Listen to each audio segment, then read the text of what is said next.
Olá, seja bem-vindo, seja bem-vinda. Chegamos no domingo, primeiro dia da semana, dia 18 de maio de 2025, e o título da lição de hoje é Nosso Sumo Sacerdote. A lição de hoje, ela destaca alguns detalhes que são fundamentais para que possamos entender melhor sobre aquilo que Deus quer nos falar através da lição da escola sabatina. Mas é importante ressaltar e reforçar, querido amigo, querida amiga, que a parte introdutória de sábado já está disponível para que você possa ver e rever, mas também possa compartilhar com outras pessoas, e fica o convite para que você possa seguir nos acompanhando aqui no canal Escola da Esperança. No primeiro parágrafo da parte de domingo, destaca o modelo do santuário. E aqui destaca um personagem bem conhecido da Bíblia, que é Moisés, que não usou um plano próprio para o tabernáculo. Como diz lá no livro de Êxodo, capítulo 25, verso 40, Deus deu um modelo celestial para Moisés. E o santuário terrestre, ele refletia o santuário celestial, ou seja, Moisés ele não fez de acordo com a medida que ele queria, do jeito que ele queria, mas de acordo com a vontade e a orientação de Deus. O próprio Hebreus capítulo 9, verso 11 a 15, destaca aqui, já dando uma menção sobre o nosso sumo sacerdote no santuário celestial. Quem é ele? Cristo. Ele, de fato, é o nosso verdadeiro sumo sacerdote. Por quê? Porque ele ministra por nós com o seu próprio sangue. A lição da escola sabatina destaca isso. Um detalhe importante é que sua obra, ou seja, a obra de Cristo como sumo sacerdote, ela traz redenção eterna para cada um de nós. E a lição também aborda tipos e símbolos do santuário. Por exemplo, o santuário terrestre, ele apontava, querido amigo, querida amiga, meu caro professor e a minha querida professora, o santuário terrestre, ele apontava para Jesus em todos os aspectos. E é interessante a gente analisar, e a lição aborda isso, que cada detalhe falava de sua pessoa, mas também de sua missão. E aí, o livro do Apocalipse destaca e faz essa conexão entre o livro, no caso Apocalipse, e também o santuário. Por quê? Porque o livro do Apocalipse, ele está cheio de imagens do próprio santuário. Por exemplo, Apocalipse capítulo 1, versículo 12 e 13 fala do candelabro, certo?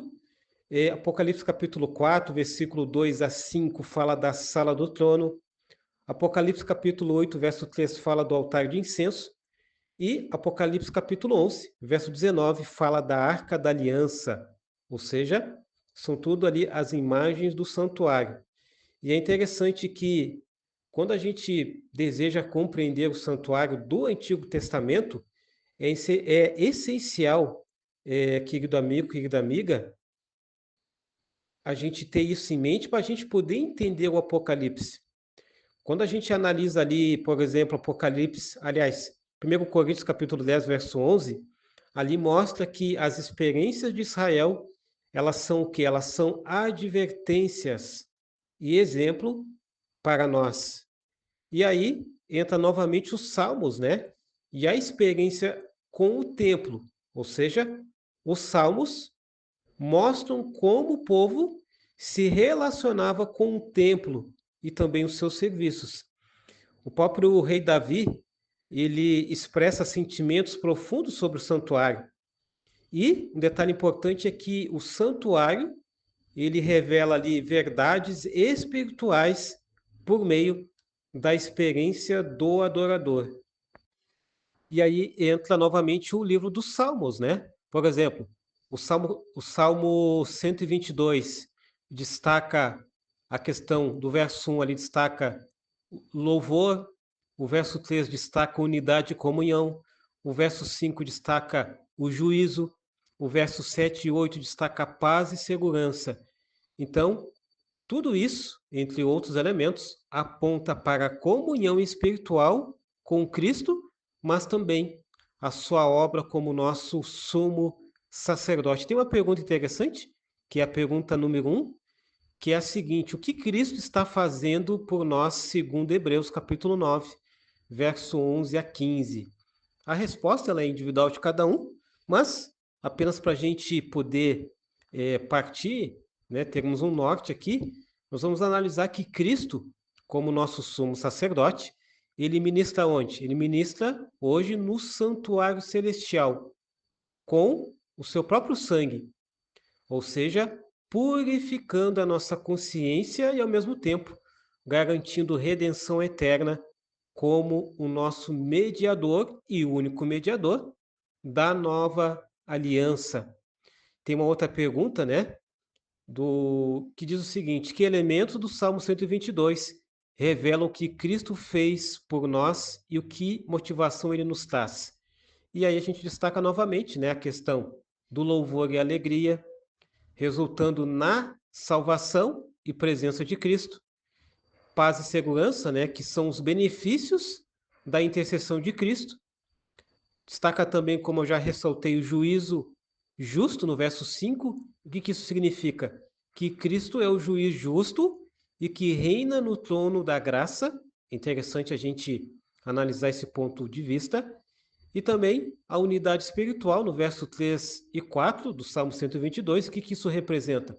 Isso representa a união do povo de Deus em Cristo. Tá certo?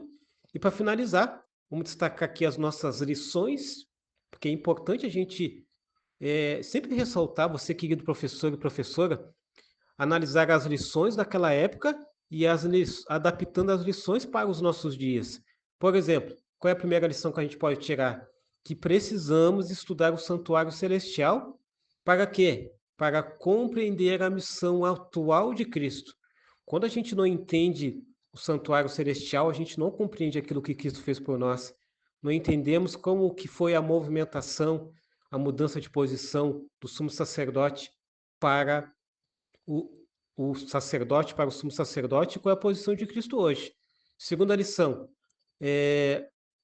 a obra intercessora de Jesus, ela é o que? Ela é central na nossa salvação e deve ser o que? Valorizada diariamente.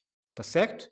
Terceira lição, o sumo sacerdote, aliás, o santuário nos ensina que nós temos que ter reverência, fé, mas também esperança, ou seja, qualidades essenciais de um adorador na nossa jornada cristã. Quarta lição, devemos buscar a mesma alegria e paz que os salmistas encontraram na presença de Deus. E uma quinta lição é que o estudo do Apocalipse exige conhecimento do Antigo Testamento, especialmente do santuário. Eu quero finalizar, como de costume, com uma citação de Ellen White, inspirada por Deus, no livro O Desejado de Todas as Nações, na página 757, ela diz assim, inspirada por Deus, que Cristo, como nosso sumo sacerdote, exerce sua obra no céu, em nosso favor. Ele apresenta diante do Pai o sangue que foi derramado por nós através do próprio Cristo. Tá certo? Que Deus te abençoe, que Deus abençoe a tua família, que Deus abençoe os teus estudos através do resumo aqui no canal Escola da Esperança. Um grande abraço para você.